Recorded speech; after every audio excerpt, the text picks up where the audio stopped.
Hi everybody, the Metal Maniac back again. Today I'm going to be doing a review of Slayer's first album, their debut album, Show No Mercy.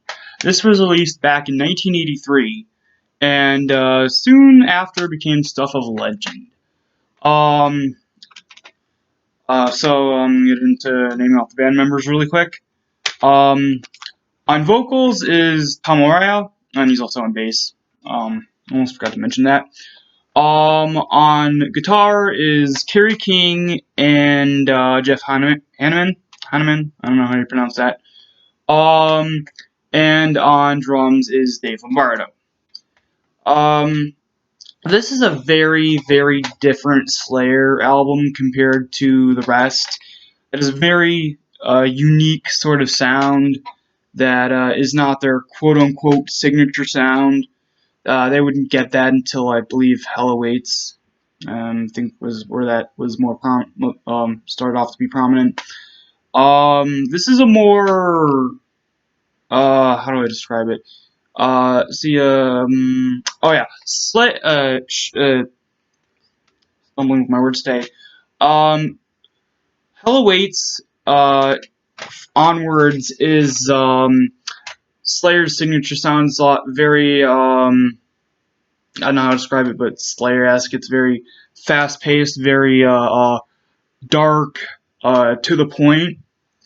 Whereas this album is, even though it's dark, it's it's dark and evilish. It's sort of more of a gleefully evil, whereas Hell Awaits Onwards would be more sort of like uh, sinisterly, no laughing matter type evil. Um, but yeah, it's very unique sound. For this album in particular, Slayer was inspired by Venom and the band Venom, and then the Paul Di'Anno era of Iron Maiden and a few other bands. Um, the artwork is amazing. Normally, I'd be sort of like um, sort of pissed off about plain black backgrounds for album art, but because my opinion is very lazy. But here it works well. It works very well. I don't know why it does. It just does. You got Show No Mercy up top there in flames. You got Baphomet or whatever you pronounce the demon's name. There holding a sword. He's gonna finish a pentagram that's also made of swords, and then the Slayer logo's on there. So songs, suck songs. Sorry, there we go. Starts off with Evil Has No Boundaries, which is a great, great, great opening song to this album. One of my favorite opening songs of all time. It starts off with both a really awesome sort of really screechy guitar riff and Tom Araya screeching vocally, and it melds so well to like the screechy riff and Tom Araya screeching blend so well together that on first listen you can't tell, like you can hardly tell what is the guitar screechy riff and what is Tom Araya's vocals. It's that good. It goes together that well. Um, but yeah, and then it goes into just an amazing song. I mean, the first opening lyrics are just awesome. Smashing your ways through the boundaries of hell, no one will stop us stand. I mean, just great, great stuff. Lyrics are cheesy but awesome. Um, Track number 2, The Antichrist, an all-time Slayer classic. Before they retired, there had never been a time where they hadn't played that song live. I mean, it's just an absolute, just classic Slayer song, and not just a classic Slayer song, a classic metal song overall. Um, I mean, it's just Tom Araya does these really awesome screechy vocals, and like the chorus, the "I am the Antichrist," and it's just amazing. Love his vocals on that song. And it goes like in the song, like the middle section, it goes in this sort of slower, tight-paced midsection that always reminds me of the slow midsection of Iron Maiden's song. What was it again? Which one was it? Oh yeah, it always reminds me of Phantom of the Opera from Iron Maiden's first album. Like the mid part where it slows down for a bit, um, and is very melodic. I love it. Uh, Track number 3, "Die by the Sword." I do not like the song, and it's a fan favorite for some reason. I don't understand why. It's boring, and it could have been cut off the album entirely. It's that boring. But yeah, that's track number 3. Number 4, "Fight Till Death." Another song that I just is very boring. Um, yeah, "Fight Till Death." No. Um, but here we go. Track number 5, "Metal Storm" slash "Face the Slayer." Technically, it's their anthem, or at least the "Face the Slayer" half is. Um, it starts off with "Metal Storm." First half starts off with "Metal Storm," and it's just an awesome instrumental. It has this like sort of downward spiral type sort of sound to it, where like the melody just goes like down and down, more deeper and deeper, more menacing, and it stops, and then "Face the Slayer" it kicks in, and it's super catchy. It is, I guess you could say, it has two different riffs in it. Like there's like the more like fun, catchy da da da da da da type riff, and then there's the more straight to the point riff. Um, but both work very well. Um, like the straight to the point riff, or just dun dun dun dun. I can't recreate that well. My voice sounds dumb. But yeah, two different riffs. One more catchy, fun. One more evil and straight to the point. This is a song that is cheesy, very cheesy, but in a very, very good way. I'd say my favorite section of the song is the very end, where Tamaraya says, "I'll trap you in the pentagram." What was it? Trap you in a pentagram and seal your battered tomb. Um, then it goes into track number 6, "Black Magic," which is another Slayer classic.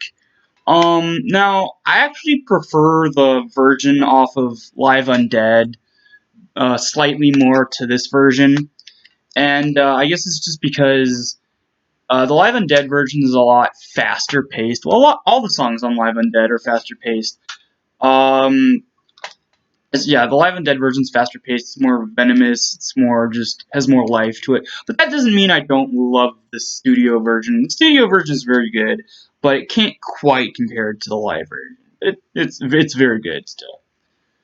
And it has this one of the most iconic opening riffs where it starts off very, very, very quiet. It gets louder and louder and louder, and it kicks in the dun dun dun dun dun. Like it's just a great riff that you never get tired of listening to. Like you can get tired. Like I imagine people can get tired of the actual lyrics, but can never get tired of that riff. Like there's no way you can get tired of that riff. Track number 7, "Tormentor." One of, if not the most underrated Slayer song ever. It's my favorite Slayer song ever. It's so catchy. It reminds me of "Killers" by Iron Maiden, the title track, not the album as a whole.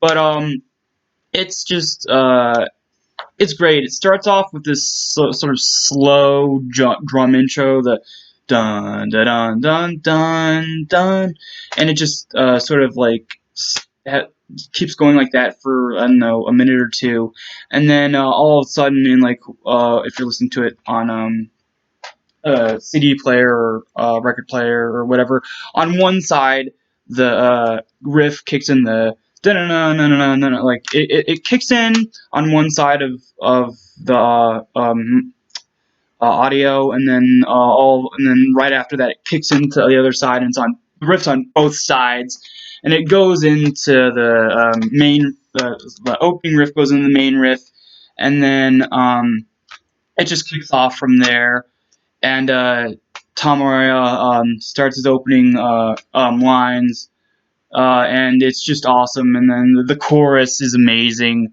The running through shadows, just running. I can't speak today. The running through shadows, blinded by fear, the horror of nightfall is ever so near. Like, it's just one of the catchiest choruses of all time. And then the way he screams "Tormentor!" and I don't understand why they haven't played. They never played. They have played this live, but only twice. Once in '83 before this album was released, and then once in '85 during the Hell Awaits tour. I can't find footage of the version of the live version from the Hell Awaits tour, but I have found on YouTube. There's the version from it's from before this album came out, like the live version of Tormentor. And the live version of Tormentor is very interesting because apparently it wasn't a officially finished song at that point. It was in its sort of experimental stages.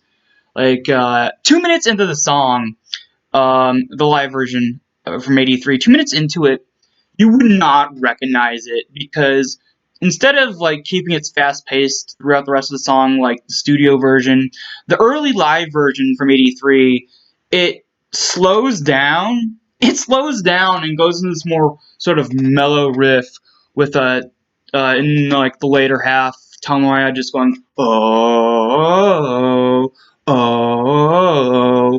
and yeah, you would never recognize the song after that half from the '83 version, the '83 live version. But yeah, anyway, that was just an interesting sort of bit of information I wanted to share with you guys about that song. But let's see, track number 8, "The Final Command," another fan favorite. I don't think it was played live as much as, say, "Evil Has No Boundaries," "The Antichrist," and "Black Magic," but it's still a fan favorite, and I love it. It's probably the most fast-paced song off the album. Um, it has one of my favorite Tom Araya screeches, and he repeats it a few times in the song. And the guitar solo is really awesome. um, but yeah, definitely a great song. Oh, why did I put that down? But yeah, that's track number 8, "Final Command," and track number 9, "Cryonics." Another song that's just boring. They're trying to do another sort of Iron Maiden, Paul Di'Anno style song, and it is not that good. It's just sort of boring and just sort of forgettable. But track number 10, the final track on the album, the title track, "Show No Mercy," picks the pace up again, and goes for an all-out black metal thrash, black and thrash metal speed fest. And it's not as, I don't say it's as speedy as the Final Command, maybe a little bit more, I don't know. But it's great. Love the chorus, love the vocals. The guitar is awesome. Dave Lombardo does a great job on drums on this song. But yeah, overall, an absolute masterpiece of an album. Now, what's very sad about this album is the fact that for whatever reason, this album seems to be getting forgotten a lot over the years. Everybody talks about Hell Awaits. Everybody talks about Rain and Blood. Everybody talks about South of Heaven. Everybody talks about Seasons in the Abyss. But very few people these days talk about Show No Mercy. And that's a damn shame. Because this is just as good as those albums I just mentioned that everybody seems to be talking about. But overall, I give this album an 8 out of 10.